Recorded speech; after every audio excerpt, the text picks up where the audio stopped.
Chapter 7. How to Get Cooperation. Don't you have much more faith in ideas that you discover for yourself than in ideas that are handed to you on a silver platter? If so, isn't it bad judgment to try to ram your opinions down the throats of other people? Isn't it wiser to make suggestions and let the other person think out the conclusion? Adolf Seltz of Philadelphia, sales manager in an automobile showroom and a student in one of my courses, suddenly found himself confronted with the necessity of injecting enthusiasm into a discouraged and disorganized group of automobile salespeople. Calling a sales meeting, he urged his people to tell him exactly what they expected from him. As they talked, he wrote their ideas on the blackboard. Then he said, "I'll give you all these qualities you expect from me. Now I want you to tell me what I have a right to expect from you." The replies came quick and fast. Loyalty, honesty, initiative, optimism, teamwork, 8 hours a day of enthusiastic work.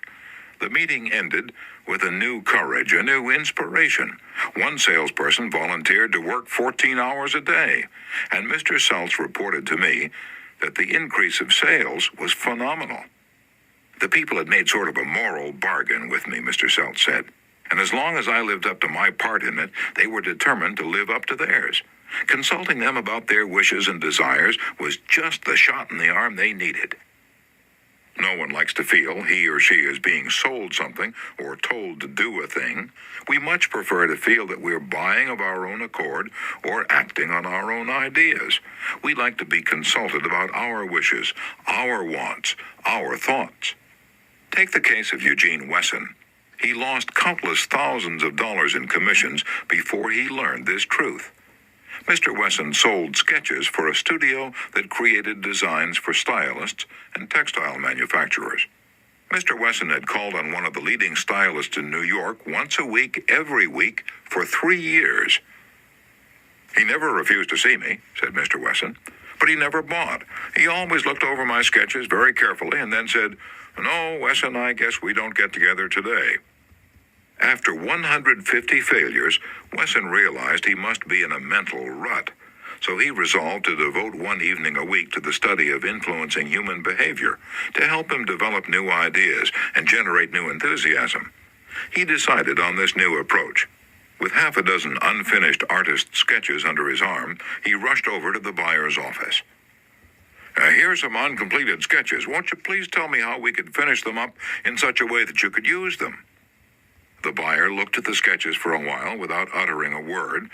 Finally, he said, "Leave these with me for a few days, Wesson, and then come back and see me." Wesson returned 3 days later, got his suggestions, took the sketches back to the studio, and had them finished according to the buyer's ideas. The result? All accepted. After that, this buyer ordered scores of other sketches from Wesson, all drawn according to the buyer's ideas. "I realized why I had failed for years to sell him," said Mr. Wesson. "I had urged him to buy what I thought he ought to have. Then I changed my approach completely. I urged him to give me his ideas. This made him feel that he was creating the designs, and he was. I didn't have to sell him. He bought." Letting the other person feel that the idea is his or hers not only works in business and politics, it works in family life as well. Paul M. Davis of Tulsa, Oklahoma, told his class how he applied this principle. "My family and I enjoyed one of the most interesting sightseeing vacation trips we'd ever taken. I'd long dreamed of visiting such historic sites as the Civil War battlefield in Gettysburg, Independence Hall in Philadelphia, and our nation's capital. Valley Forge, Jamestown, and the restored colonial village of Williamsburg were high on the list of things I wanted to see. In March, my wife Nancy mentioned that she had ideas for our summer vacation, which included a tour of the western states, visiting points of interest in New Mexico, Arizona, California, and Nevada. She'd wanted to make this trip for several years, but we couldn't obviously make both trips. Our daughter Anne had just completed a course in U.S. history in junior high school and had become very interested in the events that had shaped our country's growth. I asked her how she'd like to visit the places she'd learned about on our next vacation. She said she'd love to. 2 evenings later, as we sat around the dinner table, Nancy announced that if we all agreed, the summer's vacation would be to the eastern states, that it would be a great trip for Anne and thrilling for all of us. We all concurred. The same psychology was used by an X-ray manufacturer to sell his equipment to one of the largest hospitals in Brooklyn.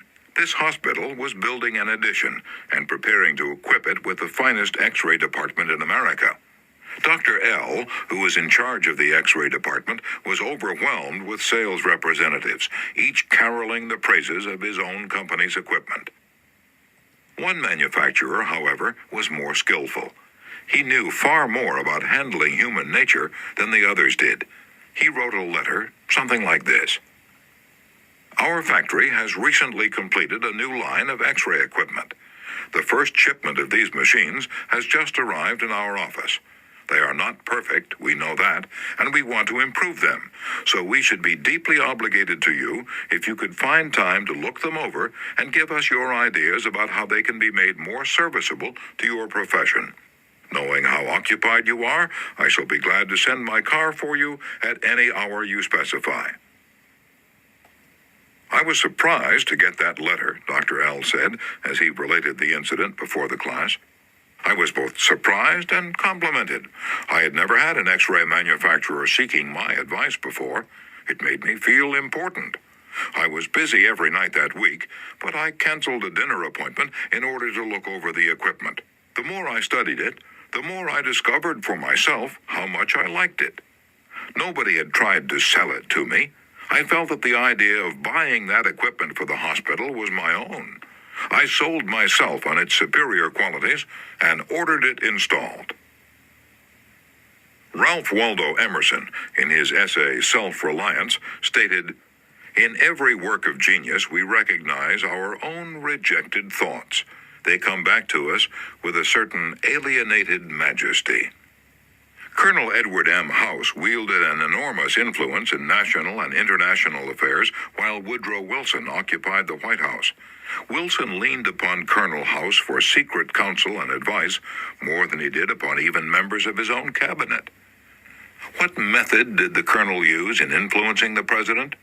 Fortunately, we know, for House himself revealed it to Arthur D. Howden Smith, and Smith quoted House in an article in the Saturday Evening Post. "After I got to know the president," House said, "I learned the best way to convert him to an idea was to plant it in his mind casually, but so as to interest him in it, so as to get him thinking about it on his own account. The first time this worked, it was an accident. I had been visiting him at the White House and urged a policy on him when he appeared to disapprove. But several days later at the dinner table, I was amazed to hear him trot out my suggestion as his own." Did House interrupt him and say, "That's not your idea, that's mine"? Oh no, not House. He was too adroit for that. He didn't care about credit, he wanted results. So he let Wilson continue to feel that the idea was his. House did even more than that. He gave Wilson public credit for these ideas. Let's remember that everyone we come in contact with is just as human as Woodrow Wilson. So let's use Colonel House's technique. A man in the beautiful Canadian province of New Brunswick used this technique on me and won my patronage. I was planning at the time to do some fishing and canoeing in New Brunswick. So I wrote the Tourist Bureau for information. Evidently, my name and address were put on a mailing list, for I was immediately overwhelmed with scores of letters and booklets and printed testimonials from camps and guides. I was bewildered. I didn't know which to choose. Then, one camp owner did a clever thing. He sent me the names and telephone numbers of several New York people who had stayed at his camp, and he invited me to telephone them and discover for myself what he had to offer. I found to my surprise that I knew one of the men on his list. I telephoned him, found out what his experience had been, and then wired the camp the date of my arrival. The others had been trying to sell me on their service, but one let me sell myself. That organization won. 25 centuries ago, Lao Tse, a Chinese sage, said some things that readers of this book might use today. The reason why rivers and seas receive the homage of 100 mountain streams is that they keep below them. Thus they are able to reign over all the mountain streams. So the sage, wishing to be above men, putteth himself below them.